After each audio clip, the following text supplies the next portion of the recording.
Et on va passer à la deuxième séquence. La vallée de l'Hérault, on peut penser que c'est un territoire attractif en soi. C'est desservi par une autoroute qui est gratuite en plus, donc c'est un rêve. C'est un territoire béni des dieux, magnifique, des espaces naturels et tout. Mais quel travail vous avez mené depuis 10 ans, travail de fond, président et maire de Gignac, travail de fond sur l'attractivité, la stratégie d'attractivité de la vallée de l'Hérault, de cette partie du cœur d'Hérault. Bonjour à toutes et à tous. Tout d'abord, je voudrais dire que tout ce qu'a expliqué un peu Patrice, dans le parallèle qu'il peut y avoir dans le milieu du sport, et je crois qu'il y a la question de...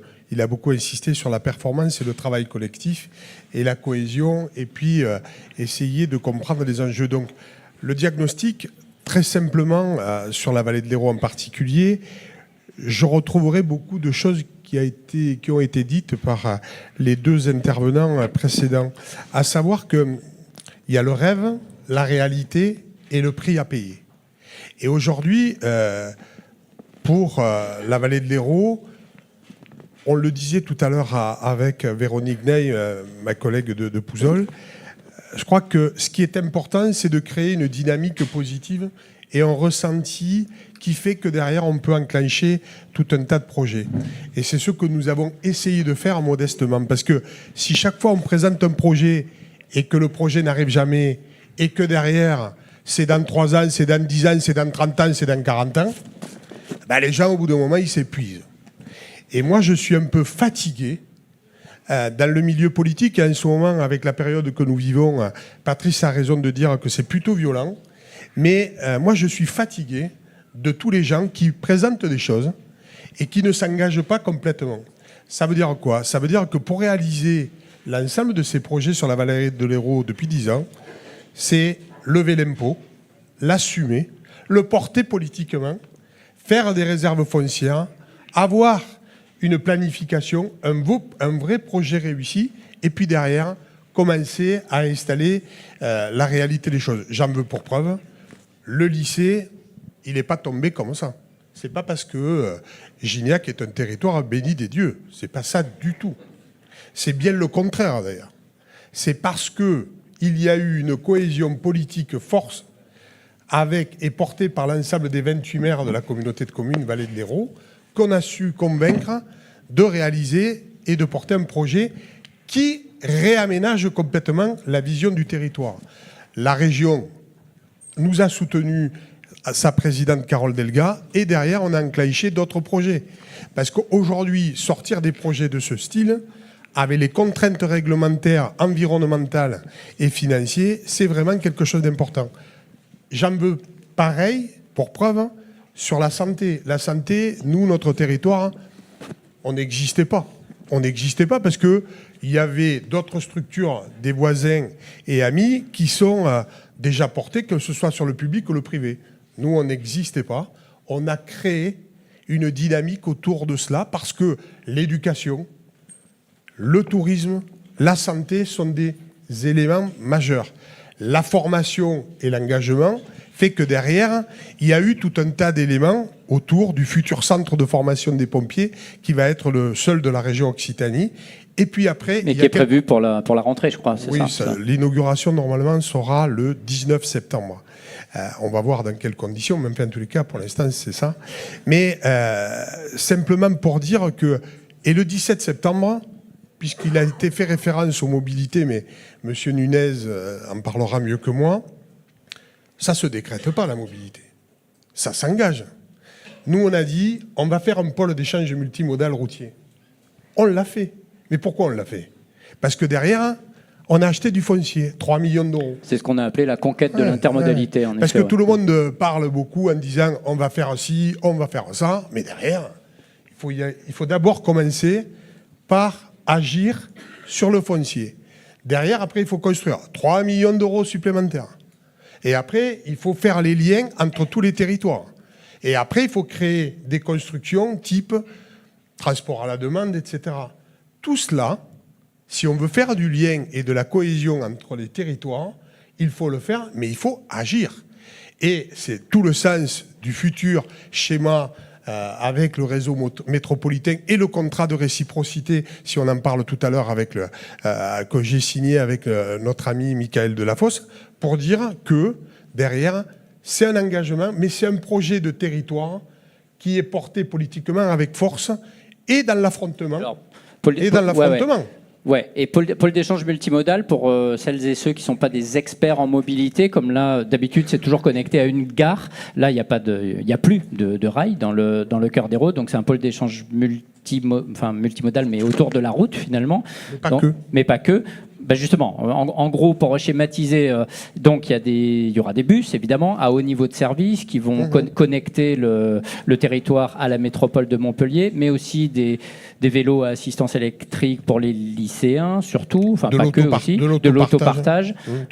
Donc c'est un schéma global qui est pensé, en fait. Donc c'est en ce sens qu'il est multimodal, avec aussi le rôle de la passerelle que vous voyez quand on arrive ici par l'autoroute, la passerelle qu'on voit d'ailleurs qui est à l'écran, qui est mise en service ou ouverte prochainement. On va l'installer, on l'a déjà installée, puis on la met en service.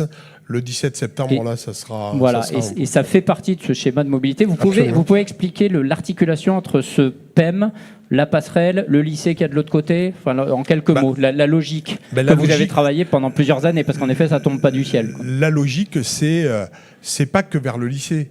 C'est faire le lien avec le sud du territoire. Et le sud du territoire. De la vallée de l'Hérault, pas de Gignac, de la vallée de l'Hérault. Donc, c'est d'abord cela, créer des voies douces dans tous les sens du terme et faire en sorte que ceux qui veulent passer de l'autre côté, que ce soit sur le pourtour du rond-point à l'entrée de Gignac, mais aussi sur l'axe qui va sur le lycée, soient développés. Et en même temps, parce que derrière, il y a le centre de formation des pompiers, il y a le lycée agricole, il y a la DMO concernant le département. Donc il y a une véritable envie, en tous les cas, de créer et faire en sorte que toutes les populations qui soient vers le sud puissent emprunter des modèles doux pour venir ici et en même temps pouvoir se servir, aller acheter et faire du commerce. C'est la zone Cosmo, le quartier Cosmo, je dirais, qui fait qu'aujourd'hui, il y a des besoins, en tous les cas, de pouvoir y compris se relier vers les gorges de l'Hérault, Saint-Guihen-le-Désert, dans le cadre des grands sites de France, en passant par l'abbaye d'Agnan, etc., etc. C'est un vrai projet de territoire construit, réfléchi, mais qui aujourd'hui nécessite beaucoup de courage, parce que aujourd'hui, déplacer, construire, mobiliser, expliquer, faire adhérer, tout cela, il faut vraiment, et croyez-moi que sans l'appui des collègues qui sont ici nombreux, on n'aurait pas réussi à le faire parce que c'est des budgets, 72 millions d'euros de budget d'investissement sur le PPI, plan pluriannuel d'investissement, sur toute une mandature. Mais il faut lever l'impôt. Et aussi des montages de dossiers astucieux pour le financement, par exemple, de cette passerelle. Vous avez réussi à obtenir des financements ZFE, zone à faible émission. Je crois que vous avez piqué de l'argent à la métropole, quelque part. Alors, j'ai dit tout à l'heure affrontement, mais pas trop. Mais quand même, explication de texte d'égal à égal. Parce que de toute façon, moi, quand je rentre dans une réunion, je pars jamais perdant. La seule chose qui est importante, c'est que, effectivement, dans les politiques ZFE, normalement, vu de la métropole, c'était plutôt de l'argent qui était destiné à l'organisation métropolitaine. Et nous, on a fait valoir que dans le cadre du contrat de réciprocité, eh bien, on avait un projet qui aboutissait, qui était concret, et donc qui nous a permis de pouvoir obtenir 1,7 million d'euros qui étaient dans cette enveloppe de ZFE au bénéfice et pour boucler l'ensemble de ce projet global autour des mobilités. L'importance de l'ingénierie, hein. C'est pas au président de Hérault Ingénierie que je vais l'expliquer. S'il y a un maître mot, il y a le travail et l'ingénierie de plus en plus. Alors, après, on parlera rapidement. Je vous oublie pas, In, pour les échanges économiques sur. Attends, Amélie, 2 secondes. Elle est perdue, là. Mais c'est ma faute. Non, mais comme on parlait de mobilité, peut-être, Salvador Nunez, les bus à haut niveau de service dont parlait Jean-François Soto, ces fameux bus à haut niveau de service qui vont relier la vallée de l'Hérault, le cœur d'Hérault et la métropole de Montpellier. faut aussi évidemment qu'il y ait des voies dédiées sur tout le linéaire. Enfin, vous, l'expert en mobilité, ça semble évident, mais il y a quand même des verrous à faire sauter encore pour que ça fonctionne totalement. Enfin, vous alertez là-dessus, vous attirez l'attention là-dessus. Oui, d'abord, bonsoir à tout le monde. Je suis content d'être à Gignac parce qu'il y a une personne que je croise de temps en temps à Montpellier qui me dit que Gignac est le centre du monde. Donc je viens pour la première fois et je vais voir ce qu'il en est. Et je suis ravi d'être là.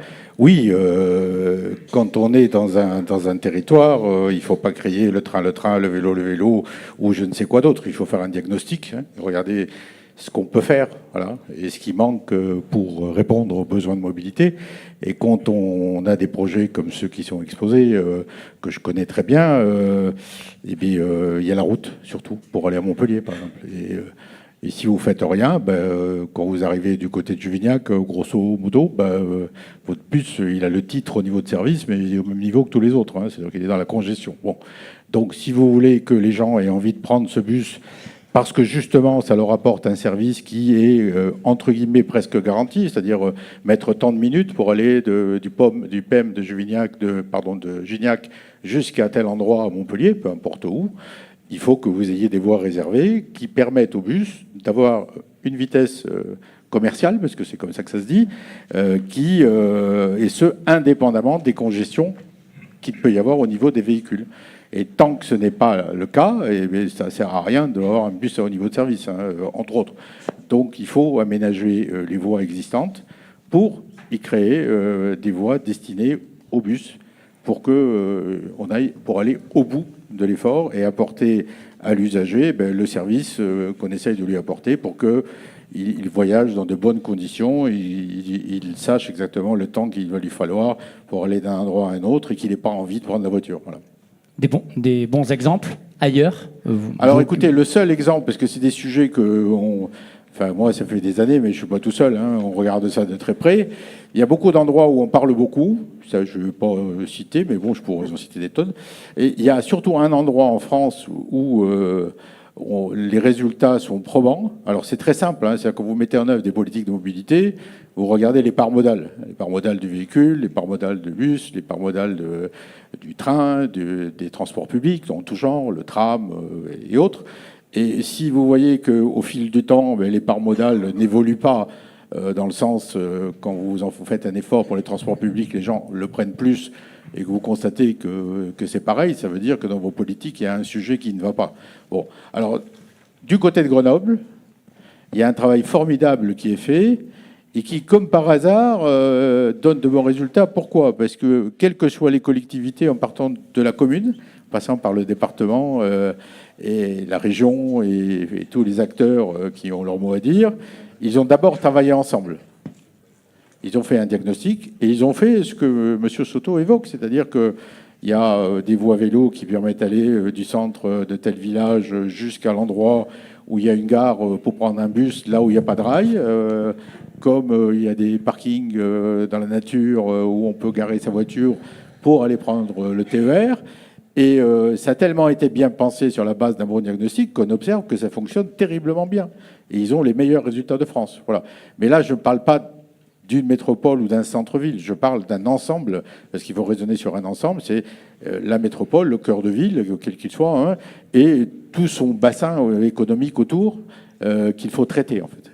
Et peut-être, tant que je suis avec vous, Salvador Nunez, Amélie, tu peux projeter les 2 slides chiffrées, tu sais, voilà, celle-ci. En fait, c'est une slide qui vous explique que c'est l'évolution des transports de 1800 à 2017, avec la part de la marche en bleu, et puis après la part de l'avion, de la voiture. Je crois que la voiture est en jaune. Bon, en gros, on ne s'est jamais autant déplacé, et tous les modes de transport augmentent, sauf la marche. On marche moins, en fait. Mais ça, c'est très intéressant, je trouve. Oui, alors c'est très intéressant. C'est un travail qui a été fait chez nous. Sur la base des données d'INSEE, hein, on n'a pas sorti ça d'un chapeau, qui montre l'évolution dans le temps des modes de transport, hein, c'est très parlant. Mais surtout, ce qui est très parlant là-dedans, c'est qu'on va me dire que je défends la voiture. Non, moi, je ne défends pas la voiture particulièrement. C'est que, en appliquant toutes les politiques que l'État a dit qu'il va mettre en œuvre et qu'on connaît, hein, dans le détail, en supposant qu'elles soient appliquées au terme indiqué, c'est-à-dire 2050. Bon, le résultat, c'est qu'on aura 70% des voitures qu'on a aujourd'hui. C'est-à-dire que c'est la barre que vous voyez sur le côté, tout ce qui est jaune, c'est-à-dire qu'il y aura toujours beaucoup de voitures. Il faudra bien s'en occuper. Et ça, toutes les statistiques de tout le monde, partout où on peut aller. Et tu peux mettre celle d'après aussi, qui montre là le mode de déplacement principal pour se rendre au travail selon la distance à parcourir, exactement, avec en bleu la place de la voiture. Qui est un sujet qui intéresse... plus on est éloigné en gros, je fais très court, du centre-ville, en gros, il y a un de nos collègues qui a, justement, au moment du Covid, il a fait un calcul, grosso modo, parce que les chiffres, c'est pas très intéressant, mais ce qui est un peu intéressant, c'est le fond. Ouais. Il y a 2 millions d'emplois sur Paris. Il y a 1 million de personnes qui viennent de très loin, ou d'un peu moins loin, ou d'un peu plus loin, pour aller travailler et faire vivre Paris. Donc si je transpose, c'est pareil à Montpellier, c'est pareil à Lyon, c'est pareil à Marseille. Donc il faut penser à tous ces gens qui n'ont pas d'autre choix pour l'instant que de prendre leur voiture et leur donner des solutions. Parce que sinon, même les plus belles villes, elles ne fonctionneront pas. Voilà. Donc c'est un vrai sujet social même. C'est au-delà du sujet... voilà. Il faut regarder les choses comme elles sont et ne pas se mettre à rêver. Voilà. Donc les choses, elles sont comme ça. Demain, peut-être qu'elles seront électriques, qu'elles auront 3 roues ou qu'elles en auront 5, peu importe. Mais tant qu'il n'y aura que des routes de partout pour aller jusqu'à chez soi et qu'il n'y aura pas autre chose, il y aura des choses qui ressembleront de près ou de loin à des voitures. Et il faut bien l'avoir en tête. Et le prendre en compte dans les services express régionaux, métropolitains qui sont en train d'être montés sur les 2 métropoles, avec la région et les métropoles concernées. Dans les politiques de mobilité qui ne peuvent être bien pensées que si on pense à tout le monde et qu'on regarde les besoins de tout le monde. Voilà, c'est ce que je m'évertue à dire en permanence, c'est-à-dire qu'il ne faut pas créer de fractures sociales et se dire, moi je traite, par exemple à Montpellier, ça marche très bien les transports publics, il faut le dire, c'est vrai, et en plus ça se développe, donc c'est nickel. Mais dès qu'on s'éloigne un peu de Montpellier, pas tant que ça, on n'a pas tous le tram à la porte de la maison, on n'a pas... Et ce territoire en est l'illustration. Et donc on n'a pas besoin d'aller jusqu'à Gignac pour avoir des gens qui ont des besoins. Et il faut penser à cela. Et si tout le monde a des solutions pour aller faire ce qu'il a à faire, le travail et tout le reste. Du coup, voilà, il ne faut pas qu'il y ait des gens qui aient ce qu'il faut et les autres pas, parce que sinon ça donne des choses terribles. D'ailleurs, on les observe. Les observe. Ok. Comment la vallée de l'Hérault et le cœur d'Hérault est perçu et comment vous travaillez avec lui? Je me tourne là vers Indemad, la métropole de Montpellier, puisque la vallée de l'Hérault, et puis on rebouclera avec vous, Monsieur Soto, pour conclure cette partie. La métropole de Montpellier avait lancé, je crois en octobre ou en novembre, son agence de transition et de développement et des transitions. Pardon. La vallée de l'Hérault fait partie de cette grande agence qui englobe, je crois, 200 communes au total. Donc je vous pose la question à vous et peut-être aussi, évidemment, à vous aussi, Patrice Canaillé, l'importance pour la région de créer des pôles d'attractivité économique et d'emploi en dehors des métropoles. C'est une volonté forte de la présidente Delga, elle le martèle souvent. Donc comment vous voyez des territoires comme ça, comme le cœur d'Hérault, et puis le côté chef d'entreprise, Bernard Billac aussi, la place du cœur d'Hérault entre Montpellier et Béziers. Finalement, c'est un peu la place que le cœur d'Hérault a. Le témoignage de vous trois, on commence avec vous, Inde, sur cette collaboration croisée qui commence d'un point de vue économique entre la métro et la vallée de l'Hérault. Oui, alors bonsoir à toutes et à tous. Effectivement, c'est une première historique pour notre région d'avoir une collaboration interterritoriale de cette ampleur, puisqu'elle réunit effectivement 200 communes, 10 intercos. Je remercie M. Soto, son premier vice-président également, qui se sont engagés dès le départ dans cette démarche. L'enjeu, c'est de construire ou de co-construire une vision économique et stratégique pour une aire urbaine qui dépasse les frontières traditionnelles des métropoles, donc à l'échelle d'1 million d'habitants, avec un enjeu, celui du foncier, on en parlait, c'est le nerf de la guerre, pouvoir raisonner ensemble pour pouvoir justement éviter les concurrences un peu mortifères, pouvoir avoir des entreprises qui nous ont identifiés et viennent nous interpeller sur le sujet d'implantation à l'échelle donc de ce bassin de vie. C'est aussi une vision du développement économique partagé, qu'on ait cette vision sur des filières stratégiques clés. On parlait de santé, on parlait d'éducation, etc. Ce sont des enjeux aussi importants. Et c'est aussi la première agence de développement et des transitions en France qui se positionne pour pouvoir accompagner nos structures, nos entreprises dans leur transition et donc dans le changement de leur modèle vers des modèles plus performants et plus durables, je dirais, économiquement, socialement, environnementalement parlant. Donc, par exemple, nous avons présenté récemment notre outil commun auprès d'une ZAC au Pouget des Trois-Puits avec toute l'offre de services qui vous sera bientôt présentée également, qu'amène cet outil commun pour pouvoir accompagner ces entreprises dans la démarche des transitions, de leur évolution, de leur changement, parce qu'on est convaincu qu'effectivement, si ces entreprises effectuent cette transition en lien avec les collectivités et les territoires, elles apporteront une approche, plus engagée et bénéfique sur la question de l'environnement pour nos territoires.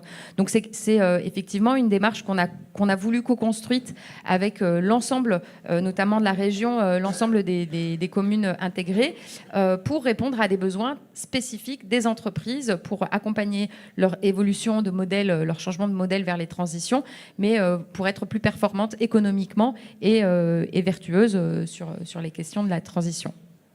Ok. Patrice, pour la région, comment l'importance de créer des pôles d'attractivité en dehors des métropoles, éviter de l'hypermétropolisation? Alors, peut-être deux choses, une question de fond et peut-être un peu de forme. Je vais commencer par la forme d'abord. Je pense que c'est une formidable richesse pour l'Occitanie d'avoir deux pôles urbains importants. Au début, on l'a vu comme une rivalité, on l'a vu comme une crainte. Moi, je le vois plutôt comme... quand je dis je, non, on le voit plutôt comme une émulation.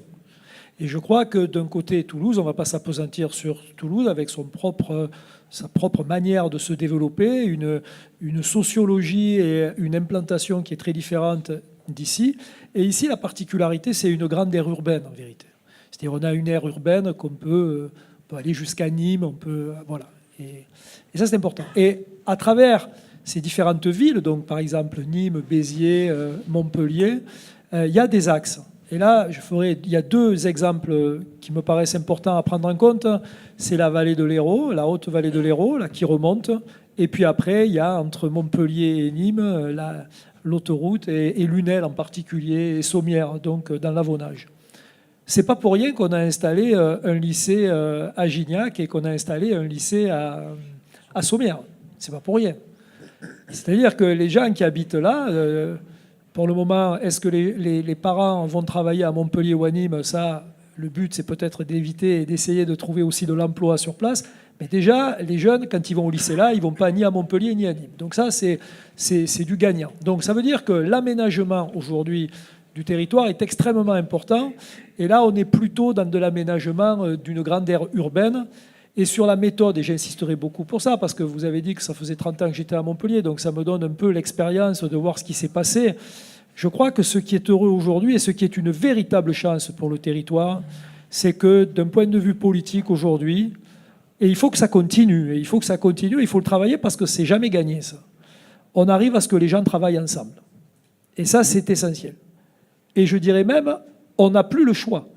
C'est-à-dire, si on repartait un peu en arrière avec des fractures, avec des projets qui n'avancent plus parce que les gens ne veulent pas travailler ensemble, alors on prendrait un retard qui serait irréversible par rapport à l'évolution des grandes métropoles européennes. Et donc je crois qu'aujourd'hui, moi j'insisterai vraiment sur la méthode, il faut que cette méthode continue. Et nous, la région, par rapport à ça, on doit avoir une action, et on a une action extrêmement incitative pour essayer que ça fonctionne ensemble et que chacun, à un moment donné, prenne sa part de responsabilité.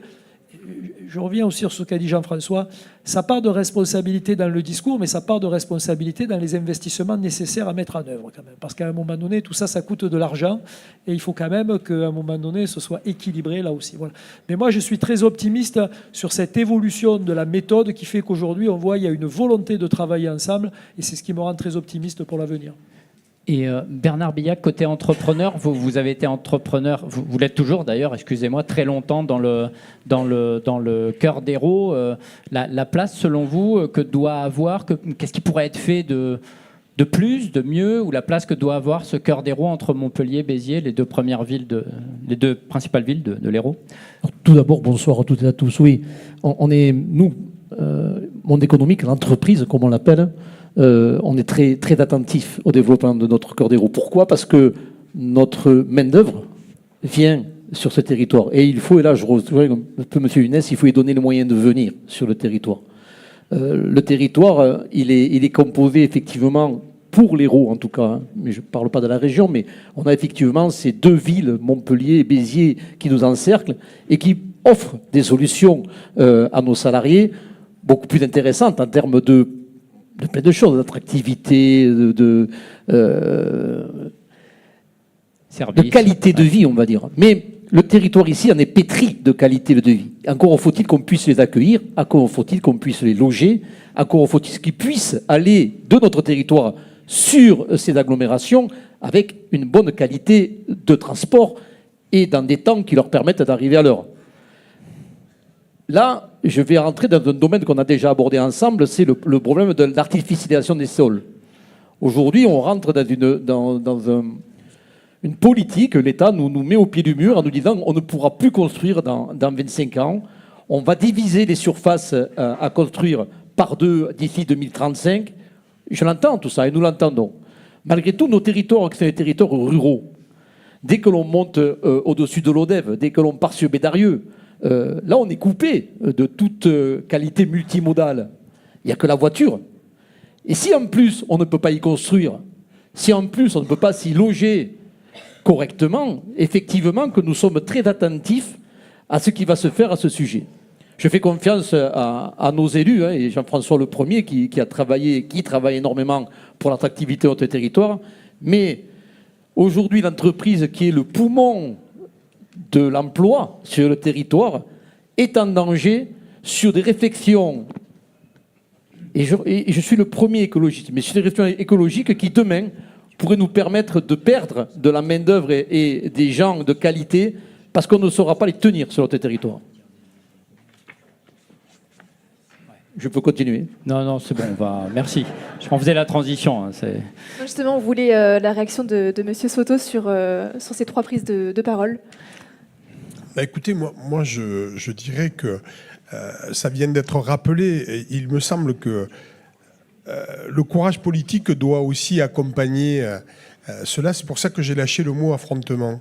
C'est-à-dire qu'aujourd'hui, dans les discussions que nous devons avoir, et Patrice a eu raison de le souligner, aujourd'hui, personne ne se rend compte ô combien, et peut-être le 7 juillet au soir, on se rendra compte des difficultés de notre pays, encore plus. Mais aujourd'hui, institutionnellement parlant, que ce soit la région, le département, la métropole, et en tous les cas, un certain nombre de communautés de communes qui composent le pays Cœur d'Hérault, on arrive à porter ensemble des projets politiques qui font qu'on arrive à installer des établissements structurants. Ça vient d'être rappelé à l'instant.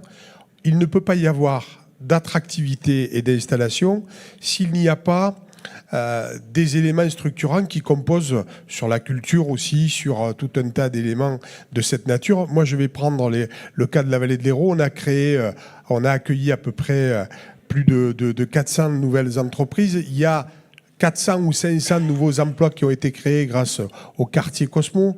Il y a des volontés de vouloir travailler bien et dans la performance. Et la performance, mais je crois qu'on a 2 entreprises ici qui sont à la fois une dans l'économie sociale et une qui est dans la performance d'ingénierie, mais elle l'abordera. Sur l'eau. Sur l'eau, puisque c'est aussi un sujet transverse et pour lequel nous travaillons à une autoroute de l'eau pour sécuriser, parce que l'eau, cette année, peut-être on va passer un été à peu près régulier, mais on dépend peut-être aussi l'année prochaine d'avoir de la ressource ou pas. Et donc, il faut anticiper cela. Et Néréus, et quand on l'a visité avec monsieur le préfet, et en particulier, ce qui a été dit, c'est pour faire venir des ingénieurs de haut vol, il faut pouvoir les capter et les installer dans des territoires comme la vallée de l'Hérault et autres, plus largement le cœur d'Hérault. Et ça vient d'être rappelé aussi, la question du logement, mais aussi la question de la mobilité. Et tout ça, c'est bien pour cela qu'il faut absolument avoir le courage politique d'investir fortement là-dessus, y compris avoir de l'audace, sortir des fois peut-être un peu du cadre et se soutenir face à la fois aux discussions que nous portons avec l'État. Voilà ce que je... Oui, il y avait une question, tu Il y peux a aussi, rebondir peut-être là-dessus. je rebondis un peu sur ce que vous dites aussi. Il y a aussi pour les néo-ruraux qui sont attirés par le territoire, il y a aussi une attente en termes de services métropolitains. Espaces de coworking, commerce, activités économiques.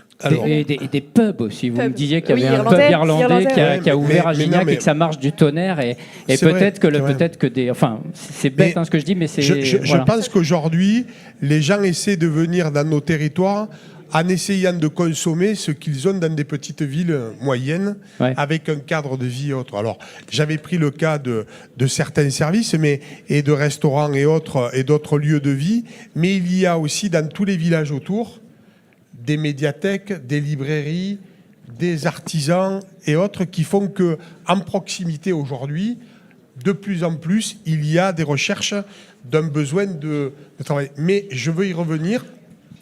Les zones d'activité sont fondamentales. Et aujourd'hui, si on n'est pas en perpétuel mouvement pour essayer de rechercher du foncier et essayer de trouver des solutions pour installer, agrandir, être cohérent dans l'aménagement de ce territoire, eh bien, c'est vrai qu'on laisse partir. Et c'est là aussi, avec l'Agence de développement économique vue de la métropole, qu'on essaie de travailler. Mais si on implante un lieu et que les gens n'arrivent pas à se loger et n'arrivent pas à accéder à leur lieu de vie, écoutez, ils viendront faire du tourisme, ils viendront peut-être se balader le week-end, mais ils ne nous apporteront pas cette valeur ajoutée qui est essentielle. Et peut-être des projets de tiers-lieux aussi, avec Action Logement, enfin des zones de coworking. On est en discussion, effectivement, pour essayer d'implanter du coworking, parce que c'est une manière aussi pour les grandes entreprises et les entreprises locales d'avoir, avec le PEM, de Gignac, le TAD et autres, de pouvoir justement à la demande, essayer de créer des lieux qui existent déjà sur Montpérou, sur d'autres lieux. Il y a des communes aussi qui sont irriguées par cela, et les OIA vont être aussi un autre exemple à développer. Mais je crois que voilà, on essaie de trouver là le tertiaire, là du service un peu à la demande sur tout un tas de besoins du quotidien, mais c'est aussi créer des conditions qui permettent à la fois sur la petite enfance, l'éducation, l'économie et la vie de tous les jours, quoi. Ok. Peut-être, Amélie, tu peux mettre la slide sur le contournement ouest de Montpellier. C'est vrai que ce n'était pas du tout l'ordre qu'on avait prévu au début, mais c'est moi qui ai improvisé un peu en direct. Comment le COM... Alors le COM, c'est le contournement ouest de Montpellier porté par Vinci Autoroute, mais je précise que c'est un projet d'État, c'est pas un projet de Vinci Autoroute, c'est une commande de l'État réalisée, concédée précisément à Vinci Autoroute. Alors vous allez me dire pourquoi on parle du contournement ouest de Montpellier ici en cœur d'Hérault, parce que ça va contribuer à désenclaver, à mieux connecter le cœur d'Hérault vers le sud de la métropole et évidemment la connexion avec la Neuf. Vous pouvez présenter ce contournement ouest de Montpellier qui cette fois va devenir réalité, qui n'est pas qu'un projet, puisque ça fait 20 ou 30 ans qu'on en entend parler. Cette fois, on rentre un peu dans le dur, Monsieur Nunez. Alors, il a évoqué plein de choses, donc je vais essayer de répondre. Mais bon, alors ça, la carte, c'est pas beau, c'est un truc très technique. Franchement, bon, voilà. Faut retenir que le COM, c'est l'aménagement de la route qui actuellement permet, depuis le sud de Montpellier au niveau de Midi Libre, pour ceux qui connaissent, de remonter jusqu'à Juvignac et de se brancher sur la 750 pour venir chez vous. Bon, l'aménagement, ça consiste à réaliser sur le tracé actuel et non pas en créant une nouvelle saignée au travers du territoire. C'est-à-dire que c'est une approche qui est la plus vertueuse possible dès lors qu'on veut faire une infrastructure pour répondre aux besoins, qui transforme ce qui existe en une route avec 2 voies de circulation dans chaque sens et une voie destinée aux bus dans chaque sens, du nord au sud. ce qui permettra de brancher cette infrastructure sur l'autoroute A709, d'aller vers la gare Sud de France, par exemple.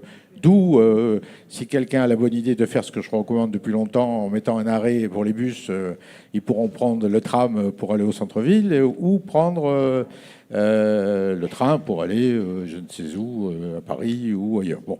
Donc, c'est une infrastructure sur une distance très courte qui se fait en milieu périurbain et un peu moins urbain, mais globalement au sein de la métropole, sur 3 communes, et qui a pour objet de donner une solution de mobilité, on l'évoquait tout à l'heure, qui aujourd'hui n'existe pas, le plus rapidement possible, ce qui est une autre chose importante, à toutes ces personnes de l'ouest de Montpellier qui aujourd'hui sont en demande parce qu'ils passent un temps dingue dans les transports avec leur petite voiture ou quand ils prennent même le bus, hein, parce que c'est pareil. Bon.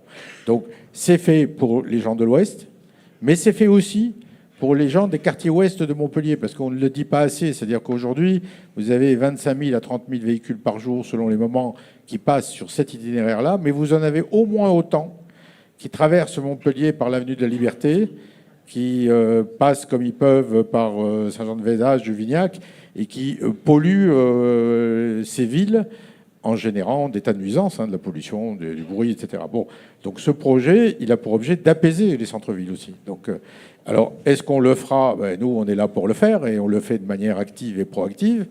Alors, on entend plein de gens nous raconter des tas d'histoires, mais je ne fais pas trop attention à ça, parce que je suis là pour travailler. Donc, c'est prévu pour 2029, hein, la mise en service? Non, 2030. Alors après, ça dépend des enquêtes publiques, ça je dépend... ne me suis pas trompé de beaucoup.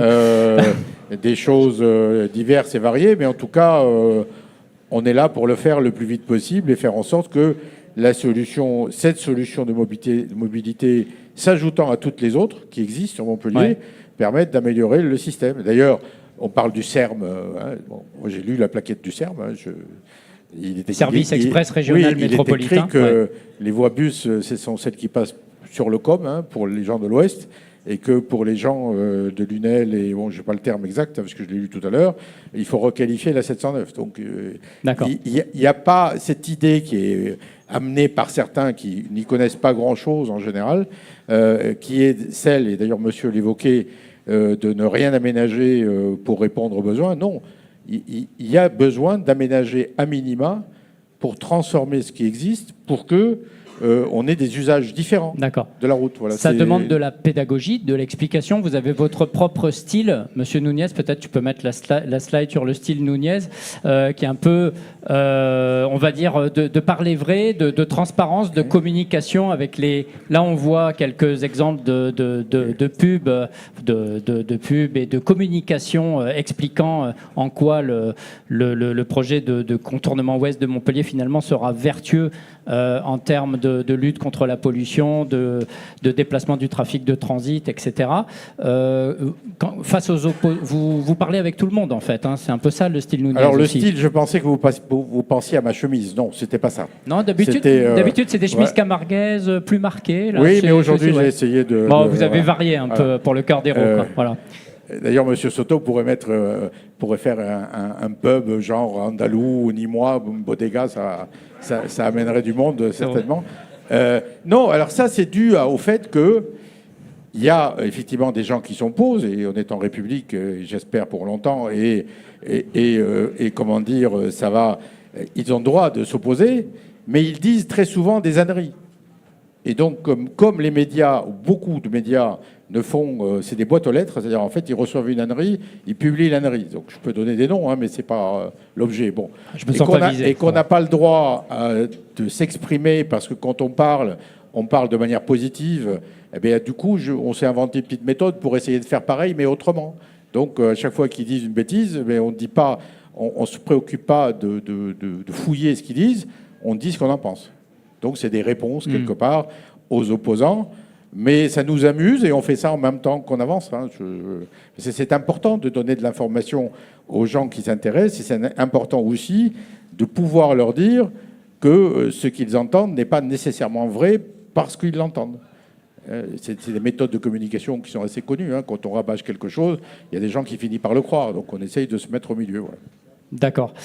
Merci. Je voudrais rajouter, Jean-François, en complément du Com Ouest, on parle assez peu, mais il y a le lien qui va arriver aussi. Et le lien qui est porté par le département, qui au bout de bientôt 30 ans va aboutir dans les, je pense, on espère fin 2026, début 2027, qui va là aussi donner une respiration pour aller vers l'Est. Et pour notre territoire, c'est extrêmement important parce que nous avons plus de 50 000 véhicules qui nous traversent tous les jours. D'accord. Et un mot peut-être, Bernard Billac, sur l'échangeur de Clermont-Lérault, puisque je crois que vous sortez d'une réunion en sous-préfecture avec le préfet Suzanne. Oui, effectivement, sous l'égide de la sous-préfecture, il a été demandé à tous les élus du territoire et tous les acteurs qui ont œuvré pour cet échangeur de réfléchir à la position de chacun sur cet ouvrage-là. Donc en gros, ce qu'il en sort globalement, c'est que on cherchait ce soir à savoir par qui allait être porté le projet. Alors, c'est très technique, hein, Jean-François vous en parlera mieux que moi. On en retient que c'est la mairie de Clermont, donc à la fin des débats, qui va porter le projet avec son maire Gérard Bessières. Le projet d'échangeur à nord de Clermont-Lérault, hein, c'est ça? Pour le projet, oui, excusez-moi, je pensais que... Oui, c'est l'échangeur nord de Clermont-Lérault, donc il faut savoir qu'à Clermont, il y a historiquement qu'un échangeur, celui qui alimente la zone commerciale Étannes-Basse, et depuis maintenant quelques années, la mairie se bat pour avoir un échangeur côté nord, donc côté Lodève, côté Clermont-Ferrand, parce que l'échangeur seul sur une ville de 10 000 habitants et qui rayonne sur 40 000 personnes qui vivent autour, crée aujourd'hui une dangerosité. Il y a des ralentissements importants sur l'autoroute, il y a des bouchons réguliers, et donc effectivement, ça devient une nécessité. Mais là, effectivement, on se retrouve devant le temps de l'administration. Et là, l'administration, on est sur un temps qui est totalement différent de ce qu'on peut percevoir avec nos montres et nos calendriers. Tout est prêt, tout le monde est d'accord, mais ça va être court, 10 ans à peu près. Voilà, donc ça c'est la magie de l'administration, de faire de quelque chose de simple pour quelque chose de très compliqué, même de très très compliqué. Quoi qu'il en soit, on avance, la mairie avance et on est sur les bons rails. On vous oublie pas, Nadège et Bastien. Patrice, vous allez témoigner là dans 2 minutes. Juste, Patrice Canaillé, vous vouliez rajouter quelque chose, je crois? Oui, c'est juste un complément d'information qui ne me paraît pas inutile à comprendre par rapport au droit à construire et à ce que tu as évoqué tout à l'heure, Jean-François. Ce qu'il faut savoir, c'est que l'État a des impositions très fermes qui fait redescendre aux régions, qui sont obligées de le faire appliquer dans les départements.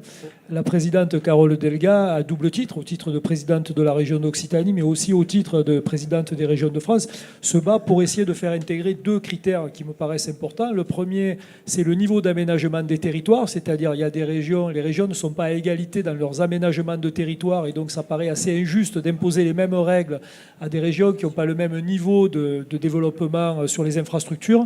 Et le deuxième critère qui nous est favorable aussi et sur lequel elle se bat, c'est le fait que nous sommes une région qui attirons beaucoup de nouveaux habitants et que ça doit être pris en compte aussi.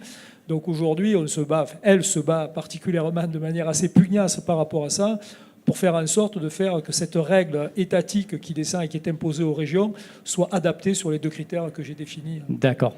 Et Monsieur Soto, quand même, un mot sur le projet de passage possible en communauté peut-être d'agglo en 2 mots, hein, puisqu'il y a plusieurs documents qui ont été faits et l'importance pour exister, quoi. Voilà. Je pense que je prêche pour l'instant dans le désert, mais en tous les cas, en ce qui me concerne, moi je pense que entre les blocs biterrois, métropolitains, ce qui se fait à Aéroméditerranée, ce qui se fait à 7, etc., le Pixel-Loup, la communauté d'agglo de Lunel qui viennent de se passer comme ça le pays de l'or, on l'a vu dans la réunion de cet après-midi sur l'échangeur Nord. Il y a beaucoup de tergiversations et je pense que ça serait plus simple quand il y a quelqu'un qui porte directement les choses. Et on a vu après-midi combien c'est délicat quand il y a un État qui ne veut pas porter, combien c'est délicat que les autres collectivités se regardent toutes et tout le monde attend qu'il y ait quelqu'un qui prenne le manche pour le porter. Donc moi je pense que ce serait beaucoup plus simple d'avoir une grande agglomération ici sur ce territoire avec 85 000 habitants, demain 90, 95, 100 000, parce que comme ça, on aurait une politique cohérente sur la santé, sur l'éducation, sur l'économie, sur la culture, sur le tourisme, et je pense que ça serait, à mon avis, plus fort, parce que demain, et heureusement, pour l'instant, on travaille, mais vraiment super bien avec la métropole et le département et la région, je le dis. Mais c'est vrai qu'on ne sait jamais ce qui peut se passer. Et est-ce qu'on aura chacun dans nos communautés de communes la force et les leviers pour pouvoir agir, investir? Parce que la population qui vient s'installer chez nous, je rappelle qu'on est à peu près à 1,5 sur les données du SCOT, 2% actuellement sur l'ensemble de nos communautés de communes. Je vois bien poindre le fait qu'on nous demande plus de services, plus d'actions, et au final, si on n'a pas les moyens budgétaires pour agir... D'accord. Ok. Très bien, on va conclure avec les deux pépites du territoire qui n'ont pas pris la parole jusqu'à présent et on s'en excuse et elles vont se présenter naturellement dans les détails pendant 10 minutes environ et on va conclure ensuite et passer au cocktail, hein, évidemment. Oui, Sarah. Oui, enfin Bastien Noël et donc Nadège Dafont Corp. Donc Bastien Noël, vous êtes directeur général, cofondateur de Oya Environnement. Vous êtes basé à Saint-Jean-de-Fosse et vous avez créé donc l'entreprise en 2014 aux côtés de Frédéric Bidot. Donc vous employez 50 collaborateurs et vous réalisez 2 millions d'euros de chiffre d'affaires. Donc Oya Environnement fabrique des Oya. Pour ceux qui ne connaissent pas, c'est un système d'irrigation sous forme de pot en céramique microporeuse, c'est bien ça, je sais pas. Donc ça permet quand même d'économiser 60 à 75% d'eau. Et Nereus, entreprise de conception et fabrication d'équipements industriels représentée donc par Nadège Dafont Corp. Vous êtes directrice des ressources humaines et de l'administratif de Nereus. La conception et la fabrication d'équipements industriels, ça permet surtout d'extraire de l'eau d'une qualité potable à partir d'eau usée, d'eau industrielle, cosmétique, effluents agroalimentaires par exemple. Donc vous avez créé l'entreprise en 2013, donc c'est Emmanuel Trouvé qui en est le président et le fondateur avec Guillaume Maul, qui est le directeur technique, et vous êtes basé au Pouget. Donc ma première question, oui, que je pose à vous deux, mais on peut commencer avec Nadège, c'est pourquoi le choix d'entreprendre en cœur d'Hérault? Donc vous prenez la parole au nom d'Emmanuel Trouvé. Je crois qu'on a déjà dit beaucoup de compliments sur le territoire. Et c'est vrai que sincèrement, on les partage. Bon, pour être pragmatique, Jean-François Soto en parlait, on est quand même sur un territoire où il y a un gros enjeu dans le domaine de la gestion durable de l'eau. Même si, a priori, cet été, on va être chanceux. Mais ça ne sera pas le cas dans les années futures. Et d'ailleurs, on remercie la communauté de communes parce qu'on travaille côte à côte sur un projet de recherche et développement très innovant qui s'appelle le projet SAVE pour le traitement des micropolluants dans les stations d'épuration. Donc clairement, on peut témoigner sans langue de bois sur l'accompagnement de la communauté de communes que l'on a. Je pense que ça a clairement contribué au fait qu'on soit ici. On a aussi été accompagnés, et c'est dommage, je ne les vois pas pour les remercier, mais par l'agence, la pépinière d'entreprise Novelite qui... je pense aussi, nous a... merci parce que vous avez contribué à notre réussite. On peut aussi parler du foncier, qui est plus abordable dans le cœur d'Hérault que dans les grandes villes. Et puis, on a une grande opportunité d'être entre Béziers, territoire d'industrie, Montpellier, très actif dans le domaine de l'eau avec un cluster qui s'appelle Aquavallée. Et voilà, et puis bon, je pense que c'est logique pour tous si je dis que le cadre est super et qu'on a nos fenêtres qui donnent sur les vignes et que c'est carrément plus agréable que Paris La Défense, même si les Parisiens m'excuseront. Donc c'est pour tout ça qu'on est ici. Bastien ? Oui, bonsoir, merci. Ouais. Écoutez, moi, c'est finalement pour une raison très simple et évidente, mais qui me paraît importante, c'est parce qu'on vivait sur ce territoire et que c'est assez fondamental pour nous d'entreprendre là où on vit et sur le territoire où on vit. Parce que donc on parle beaucoup de mobilité, et c'est très très bien d'essayer de désenclaver un petit peu, de favoriser les mobilités, de faire des ouvertures, mais la première des choses, c'est quand même de faire en sorte que les personnes puissent travailler là où elles habitent. C'est comme ça qu'on va résoudre les problématiques de pollution et de transport. Donc je dirais que la première, c'était celle-là. Frédéric et moi, on faisait partie de ces personnes, comme nombreuses ici, qui travaillons à Montpellier. à la métropole, qui avions fait le choix de vivre dans l'arrière-pays parce qu'on y vit bien et parce qu'il y a plein de choses intéressantes. Et on était très, très investis, chacun de notre côté, aussi localement. Mais c'est vrai que c'est cette vie un petit peu découpée, que beaucoup connaissent, où on vit sur une partie du territoire et où on travaille sur une autre. À un moment, ça avait un peu moins de sens pour nous, et on avait envie de pouvoir lier les deux. Ça, c'est la première. Et puis la deuxième, qui est quand même fondamentale, c'est que pas loin de nous, il y avait un village de tradition potière depuis le Moyen-Âge qui s'appelle Saint-Jean-de-Fosse. Et on a des artisans. Il y a des artisans qui exposent là, qu'on va voir dans quelques minutes. Exactement. Et donc ce qu'on fait, donc c'est une manufacture aussi, beaucoup de choses très très proches de Tuffery. Et je suis ravi de vous avoir entendu parler autant des valeurs que de la manière de faire. Et donc dans ce village, on y a trouvé tout à la fois notre troisième cofondatrice, Isabelle, qui est ici, mais aussi des potiers historiques, Nello, Claude Destan, qui nous ont beaucoup soutenus, l'association des potiers, Argiléum, et donc tout un écosystème qui était extrêmement soutenant et important pour nous. D'accord. Et est-ce que le cœur d'héros correspond du coup aux salariés? Est-ce que vous rencontrez peut-être des difficultés de recrutement pour les amener jusqu'ici? Ou au contraire, est-ce que vous en rencontrez pas du tout? Pas du tout, oui. Alors je vais commencer. Nous, on a une particularité par rapport à la question des ressources humaines qui est encore très très proche de Tuffery, c'est que c'est une manufacture aussi. On fait tout à la main, c'est un choix. Et le fait main, le geste du potier, de la potière, est un savoir-faire qui est extrêmement difficile à trouver. Donc, indépendamment du territoire et sur n'importe quel territoire, on a un peu la même problématique. Si vous connaissez des tourneurs expérimentés en capacité de tourner des grandes pièces et nombreuses, faites-nous signe. Voilà. Et du coup, mais ça n'a rien à voir avec le territoire. Ensuite, la grande force des gens qui viennent chez nous dans ce territoire, c'est qu'ils s'installent sur le territoire et qu'ils vivent sur le territoire. Et quand je dis qu'ils vivent sur le territoire, c'est-à-dire que je vous parle du cœur d'héros, éventuellement un petit peu le pays, mais je crois que sur les 30 salariés qu'on a ici, on n'en a que 2 qui sont en dehors du pays. Voilà, pour vous dire. Donc c'est vraiment des gens qui sont installés, pour certains qui ont créé d'autres activités, qui ont des familles, etc. Et donc ça a un impact qui est vraiment très important. Nadège. Ouais. Bon, on n'a aucune difficulté de recrutement. Hein. Non. Tout va bien. Tout va bien. Non, on partage les mêmes difficultés parce que on n'est non seulement pas dans une région très industrielle et puis pas non plus dans un pays très industriel. Donc avoir l'audace de créer une entreprise industrielle il y a 10 ans, c'était déjà très audacieux. On cherche des métiers qui sont assez pénuriques en France. Notre localisation, elle n'aide pas toujours. Hein. Disons-le, on en parlait, souci de mobilité, l'essence coûte cher. Il y a 36 ans d'âge moyen dans l'entreprise, donc beaucoup de jeunes ont envie d'être à Montpellier, à côté des cinémas et des boîtes de nuit.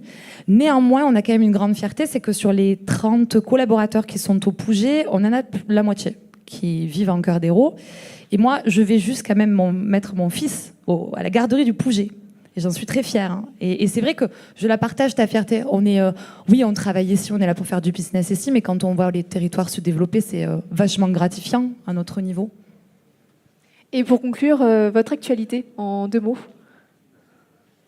Nadège, on commence ici. Alors là, on va retourner à Paris.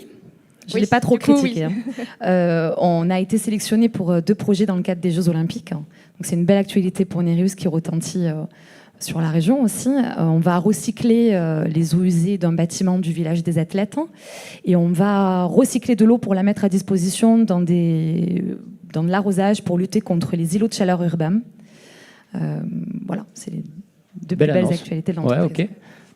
Rapidement aussi, Bastien. Alors j'ai compris que c'était la fin et qu'il fallait qu'on aille vite. Pas tout à fait la fin, mais je voulais quand même faire ouais. un petit clin d'œil parce que c'est vrai qu'on est 2 bébés de la pépinière Novélide et Annick et toute son équipe nous ont accompagnés et grandement accompagnés pendant 10 ans et encore maintenant, et donc un grand merci.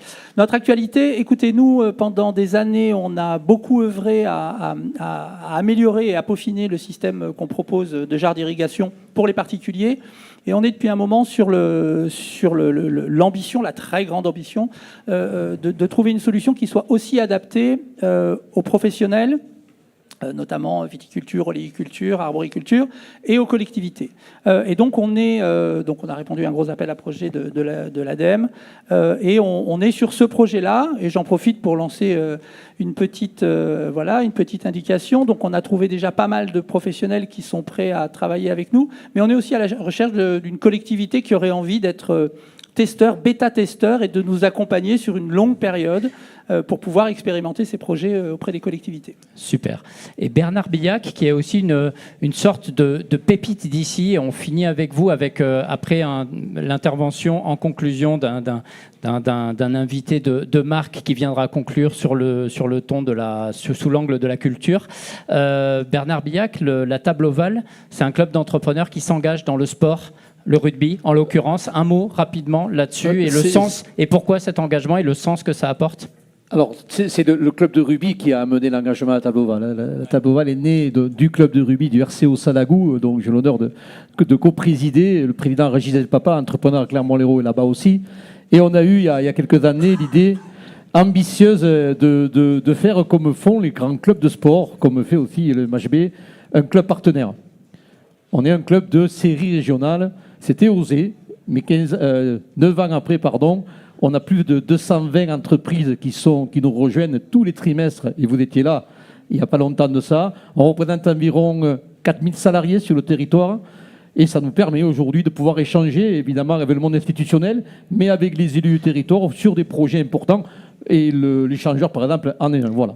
Et le club de rugby, qui est un projet c'est un club social aussi, évidemment, pour tous les gamins du cœur d'Hérault. Comme toutes les associations sportives, il y a un rôle social très important. Nous, c'est environ 450 licenciés, mais c'est aussi 300 enfants qu'on sort des rues tous les mercredis, tous les samedis et tous les dimanches pour les amener à nos frais sur des plateaux, sur des terrains, sur des compétitions.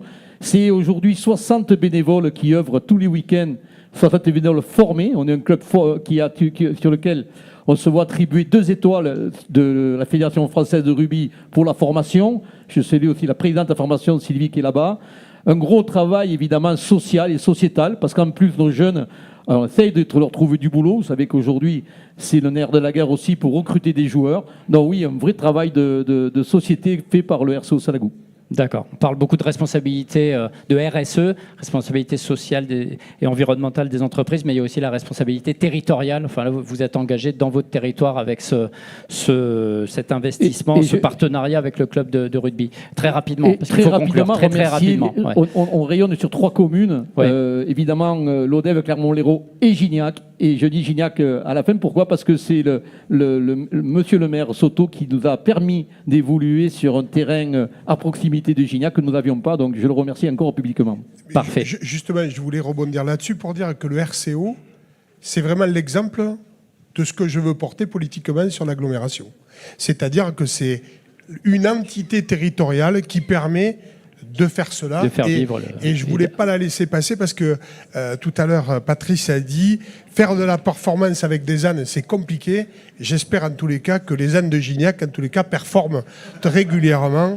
Et donc, parce que comme tu l'as dit, tu sais que notre animal totémique à Gignac, c'est un âne. Donc, quand tout à l'heure, tu as dit ça, bon, je l'ai pris au bon degré, rassure-toi, vu l'amitié qui est. Mais on essaie en tous les cas de combattre cette réflexion-là. Mais on essaie en tous les cas, au niveau de la vallée de l'Hérault, d'investir et de porter largement des résultats. Et j'espère qu'on y arrive. Mesdames, messieurs, merci. On peut les applaudir très chaleureusement. Vous restez sur scène. Vous restez sur scène encore 2 minutes. Vous pouvez vous mettre devant la scène pour une photo également. Vas-y.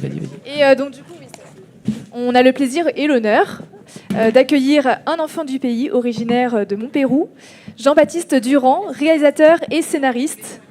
Jean-Baptiste Durand, est-ce qu'il est dans la salle ? Oui, tout à fait. On peut l'applaudir. Bonjour. Oui, on va... Pardon ? Tu vas faire un micro. Tenez. Un micro, c'est quand même mieux. On va attendre que la photo se termine. Je vais quand même vous présenter pendant que les personnes s'installent. Donc votre long métrage, Chien de la casse, qu'on voit à l'écran. Allez-y, installez-vous. Je vais vous mettre à côté. Donc Chien de la casse, on le voit à l'écran. Donc il a remporté le César du meilleur film 2024. C'était fin février. à Paris. L'acteur principal du film, Raphaël Quenard, a décroché le César de la meilleure révélation masculine. Donc il est sorti en salle en 2023, c'est bien ça. Il a été tourné dans l'Hérault, principalement dans la commune du Pouget, donc ici dans le cœur d'Hérault, mais aussi à Sète, et il y a d'autres villes du coin. Donc vous êtes venus sans le César, bon, c'est pas grave, on vous garde quand même sur scène, mais voilà, je voulais connaître votre lien avec le cœur d'Hérault, que vous filmez quand même très bien dans le Chien de la Casse, que j'ai vu récemment et que je recommande d'ailleurs à la salle. Bonjour à tous et à toutes. Mon lien, j'ai aménagé à Montpérou, comme vous l'avez dit, je crois que j'avais 12 ans. J'ai grandi, puis j'ai fait mes études à Montpellier. Et voilà, j'habite là depuis une vingtaine d'années. Ma mère réside au Pouget. Enfin voilà, en gros, je suis resté dans cette région et jamais parti. On parle beaucoup des ICC, Jean-Baptiste, des industries culturelles et créatives. On en parle beaucoup dans les métropoles. On reçoit une tonne de communiqués chaque semaine sur les ICC. Moi, ce que je trouve bien dans Chien de la Casse, qui est un super film, en effet, c'est que vous êtes la preuve vivante que les ICC, c'est pas que dans les métropoles, en fait. Pardon, les ICC, c'est quoi? Les films, hein, enfin, je mets aussi les jeux vidéo, c'est les studios, les industries culturelles et créatives, mais c'est pas que dans les métropoles. Non, c'est hyper important de montrer. Moi, à la base, je voulais faire mon métier, donc un film qui soit le plus vu possible, et mon désir était de filmer une jeunesse que j'avais peu vue à l'écran, qui était la jeunesse de villages périurbains. Et ça me tenait à cœur, mais comme une nécessité vraiment intime, de travailler de là où j'habite, avec des talents en région, et de faire vraiment un film tamponné par ce que ça raconte et comment c'est fabriqué. Donc je me suis beaucoup reconnu aussi dans ce que j'ai entendu, dans le rapport aux valeurs et au fonctionnement managérial et économique. Donc voilà, j'ai l'impression que c'est un écosystème très cohérent et qu'on travaille tous avec le même type d'ambition. Sur le tournage, il y avait beaucoup de techniciens, comédiens de la région. Enfin, il y avait tout un vivier à disposition, entre guillemets. Je dirais que 90% des gens qui étaient là étaient d'Occitanie, oui. Vous vous adressez aussi ce soir donc aux élus du territoire et aux acteurs économiques dans la salle. Quel est votre message? Qu'est-ce qui pourrait faire plus autrement, en tout cas, pour la culture, selon vous? Je sais pas, je me sens tout petit par rapport aux gens qui ont parlé. Moi, j'ai juste fait un film, mais le message, c'est de croire... Quand même. Oui, très beau film. Merci. De croire, de croire profondément aux talents locaux et de tout faire pour les maintenir, on va dire, en vie en région. Et c'est important de montrer, puis moi je le fais à travers mon travail et puis les différentes interviews que j'ai pu faire, qu'on peut entreprendre en région, même dans le secteur culturel et cinématographique qui est associé, où il y a vraiment cette espèce d'idée qu'on ne doit passer par Paris. Moi je ne cesse de répéter que je ne suis jamais passé par Paris, et la plupart des techniciens avec qui j'ai bossé et des comédiens n'y sont jamais passés, et qu'on peut entreprendre s'il y a un écosystème aussi favorable. Et il y a une politique de la filière cinéma qui a été très prospère en région récemment. Et voilà, tout est... je sais pas... on a rendu possible ça, et il faut le communiquer, je pense. Oui, en plus, vous disiez qu'il y avait de plus en plus d'habitants, de personnes qui habitent en dehors de Paris et qui l'assument aussi, même au César. Il y avait quand même aussi 2 sur 5 à être de Paris, seulement l'autre à Dijon. Donc, il y a quand même aussi une sorte de... il faut assumer, c'est ça, aussi, d'être... Oui, c'est ça. À un moment donné, c'était vraiment la honte, et c'était même précaire pour le travail de dire qu'on habitait en région. Oui.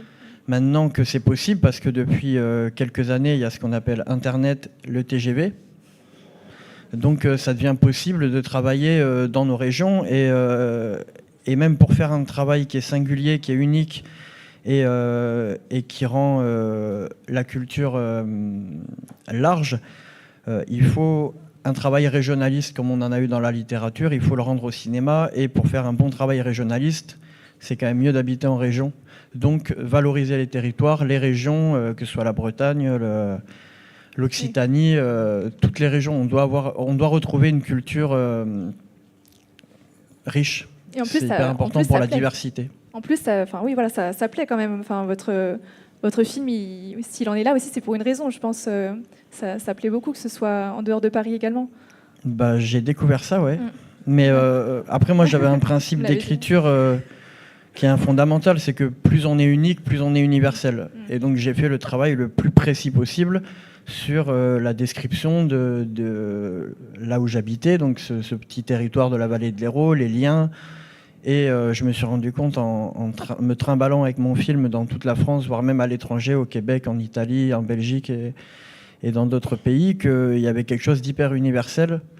Et effectivement, c'était une des qualités qui a plu au public, en tout cas de ce que j'en ai entendu. C'était enfin un film qui parle de manière réaliste, sans caricature, d'un territoire rural. Le second long métrage, il va parler de quoi? Oula. Il va parler d'hommes et de femmes, et ça s'appellera L'homme qui avait peur des femmes, et ça parle d'une sorte de comédie romantique du point de vue d'un homme et de sa vulnérabilité dans les territoires. Je vais rester dans l'Hérault, j'aimerais bien aller du côté des terres rouges, dans le foot amateur et le vin. Ok, c'est un bon teasing. On précise que vous êtes aussi un grand fan du Montpellier Hérault Sport Club, de la Paillade. Hein, il faut le dire, il faut le rappeler quand même, c'est important. Effectivement. Mais c'était le handball à l'honneur ce soir. Vous voyez. Pardon ? Je dis, il y avait le handball à l'honneur ce soir. C'est vrai. Et justement, la transition est faite. Patrice, merci beaucoup. Merci infiniment, Jean-Baptiste Durand, et on peut l'applaudir. Et Patrice Canaillé, vous souhaitiez rester avec nous. Juste Patrice Canaillé, vous souhaitiez dire un dernier mot ? Oui. Rapidement. Oui, très rapidement, mais deux thèmes. La première chose, c'est qu'on a entendu ce soir de magnifiques exemples de réussite qui se caractérisent par de l'ambition, par du travail, par une forme de méthodologie amenant à ça, et surtout qui se font, et c'est revenu très souvent, dans un environnement propice. C'est-à-dire un environnement de collaboration, un environnement collectif. Moi, je voudrais dire un message. Je sais que vous me l'avez dit, mais je ne peux pas ne pas parler un peu politique 30 secondes. Non, mais là, très rapidement, s'il vous plaît, là, parce qu'on a déjà explosé le temps. Notre pays est dans une situation compliquée. On ne peut pas faire semblant, quand on rassemble 300 personnes comme ça, de faire semblant que rien ne se passe. Je pense que dans un mois, on sera amené à faire des choix qui sont des choix extrêmement décisifs, extrêmement forts. Donc on n'est pas dans un meeting politique, et je ne vais pas vous dire où j'aimerais que vous alliez, mais faisons en sorte de se rendre compte qu'on ne peut rien construire dans un environnement serein et dans un environnement propice. Merci. Merci Patrice. Merci.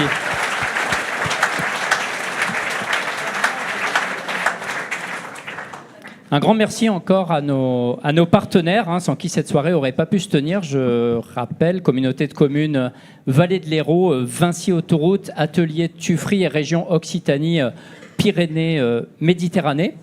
Et merci à toutes celles et ceux qui travaillent à nos côtés pour la réussite de cette soirée. Donc leurs logos apparaissent également. Il y a Vincent Luis pour le château de Granopiac, Studio PM pour la captation vidéo, Évasion Live pour la technique, Éric Durand pour les photos, Camille Réception Traiteur, que vous allez découvrir juste après, et Monsieur Louis pour les hôtes et hôtesses d'accueil qui étaient donc à l'entrée pour vous accueillir. Et merci à toutes et à tous pour votre patience, attention, présence. Vous êtes 350 inscrits ce soir. Et dégustation avec les vignerons et de la bière et des dégustations ce soir. Une petite photo souvenir peut-être ?